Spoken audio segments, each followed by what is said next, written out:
Ipinag-utos na ng Department of Agriculture ang pagsira sa 650 metriko tonelada ng imported na pulang sibuyas mula sa China.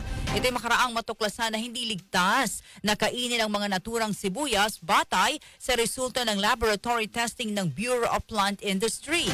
Sa joint inspection ng DA, Bureau of Customs, Bureau of Immigration, Bureau of Plant Industry at Senator Francis Pangilinan, Chairman ng Senate Committee on Agriculture, natuklasan na nabubulok na ang sako-sakong sibuyas ng buksan ng mga container van na pinaglalagyan ng mga ito. Ilang buwan nang nakatenga sa Manila International Container Port ang 26 na containers ng sibuyas, ngunit hindi pa kinuha ng importer na M2000 IMEX Company Inc. kahit pa meron itong import permit. Tinatayang nasa 86.7 million pesos ang estimated value ng kargamento. RMN Network News. Over-importation ng sibuyas at iba pang agricultural goods pinapaimbestigahan ng isang senador. Detalye ng balitang yan mula kay Rajuman Contebata.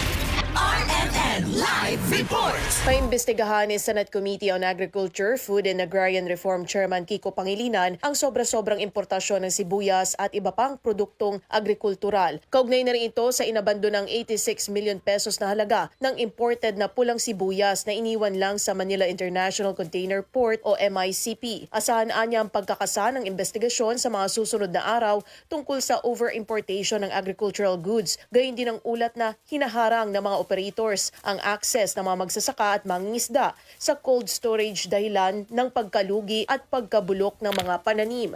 Kasama sa ipapatawag ang mga binigyan ng permit para makapag-operate ng cold storage para maipaliwanag ang over-importation at ang issue na inireserba sa mga traders ang cold storage at walang mapag-imbaka ng mga magsasaka. Sinita rin ni Pangilinan ang pagkakaiba sa datos ng Department of Agriculture at ibang mga ahensya tungkol sa domestic supply at demand sa sibuyas dahil pwede itong mauwi sa oversupply at papatayin nito ang kabuhayan ng mga magsisibuyas na magsasaka. Kasama mo sa DZXL RMN Manila, Rajuman Contebata, Tatak, RMN.